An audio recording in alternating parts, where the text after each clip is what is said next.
আইন কার্যকর করলাম।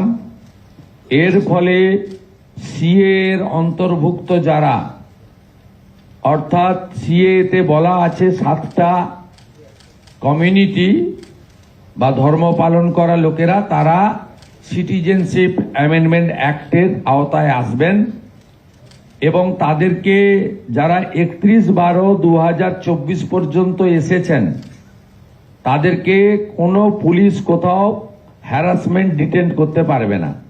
সিএ এর আওতায় যারা নেই তারা হলেন কমপ্লিটলি অবৈধ অনুপ্রবেশকারী ইনফিল্ট্রেটার্স।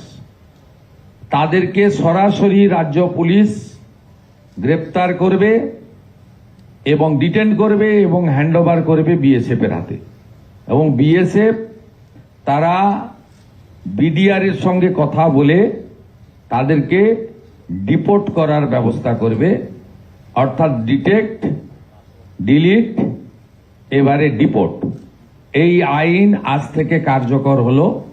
মাননীয় ডিজিপিকে এবং হোম সেক্রেটারি, বুঝতে পারছেন, আমি নির্বাচন আগে থেকে বলছিলাম শুভেন্দু অধিকারী যখন থেকে প্রধানমন্ত্রী হবে পরের দিন থেকে মনে করেন 2-3টা ঘটনা ঘটবে। একটা হলো বাংলাদেশ বিরোধী যত রকম কর্মকাণ্ড সবগুলো করতে থাকবে, সেখানকার হিন্দু মুসলিম সম্প্রদায়কে বিভক্ত করার চেষ্টা করবে।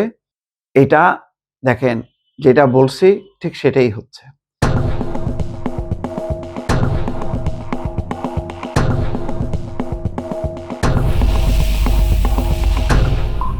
প্রথম ক্যাবিনেট মিটিংয়েই গরু জবাইয়ের উপরে এমন একটা সে নির্দেশনা জারি করলো, এখন সেখানে শুধু মুসলমানরা না, হিন্দু সম্প্রদায়ের অসংখ্য লোক, বলা হচ্ছে প্রায় 35 লক্ষ খামারি, তারা এখন ক্ষতিগ্রস্ত। কারণ তারা এই তাদের 2টা 3টা 4টা 5টা গরু, সেই গরু লালন পালন করে তারা সংসার নির্বাহ করে।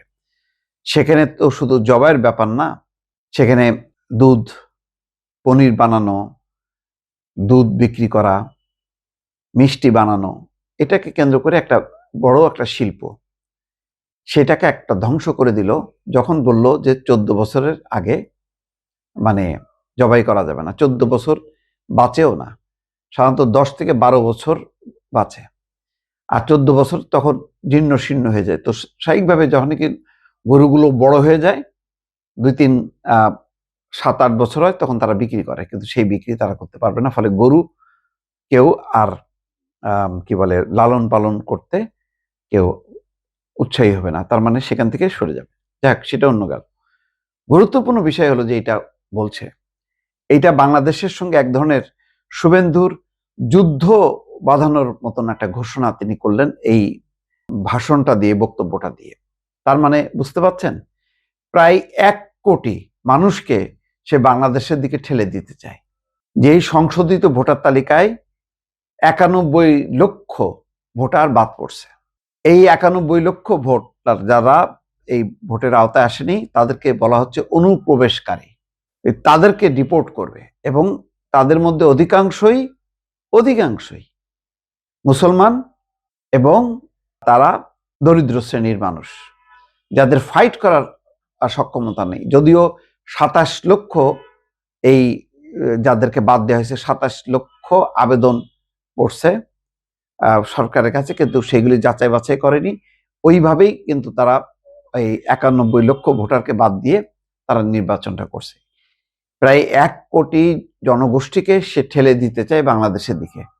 এটা রীতিমতো একটা যুদ্ধ পরিকল্পনা ছাড়া অন্য কোনো কিছু না। এবং প্রথম দিন থেকেই বাংলাদেশের বিরুদ্ধে আর আভ্যন্তরীণভাবে হিন্দু মুসলিম বিভক্ত করা। তো ঘটনাক্রমে গরুর বিষয়ে যে নির্দেশনা জারি করছে, তাতে হিন্দু মুসলিম তৃণমূল পর্যায়ে ঐক্যবদ্ধ হয়ে গেছে। কারণ যেহেতু এই গরু লালন পালনের উপর বহু হিন্দু পরিবার জীবিকা নির্বাহ করে, সুতরাং তারা এই ইস্যুতে তারা বুঝতে পারছে যে তাদের সর্বনাশ হচ্ছে, গরুর বেচাকেনা হবে না, হাটেও তুলছে না কেউ, কারণ হাটে তোলার মতন বয়স নেই। 14 বছর যখন হয়, জীর্ণ শীর্ণ সেই গরু যদি বেঁচেও থাকে, সেগুলোর কোনো দাম পাবে না।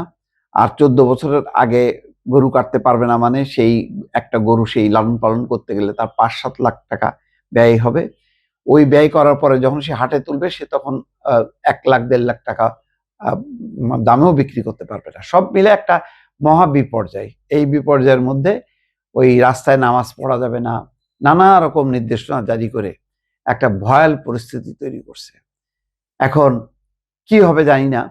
যেটা হবে যে বাংলাদেশ এটা যেই আবার সম্পর্ক স্থাপনের যেই একটা চিন্তা চলছিল নির্বাচনের পর রাজনৈতিক সরকারের সাথে নাকি কোনো ঝামেলা হবে না এবং রাজনৈতিক সরকার আসলেই সব সমস্যা মিটে যাবে।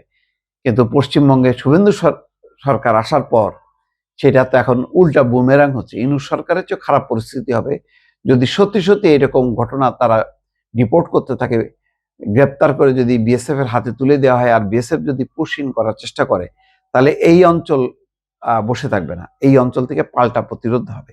তার মানে এক ধরনের যুদ্ধ পরিস্থিতি সীমান্তে মানে লাগাই দিল আর কি শুভেন্দু অধিকারী। জানি না এর বিপরীতে শুভেন্দু অধিকারীর এই বক্তব্যের পর বাংলাদেশের কূটনীতি পররাষ্ট্রনীতি তাদের মধ্যে কি তোলপাড় হচ্ছে বা তাদের কি বক্তব্য, নিশ্চয়ই সেটি জানার এবং দেখার অপেক্ষায় থাকলাম দর্শক।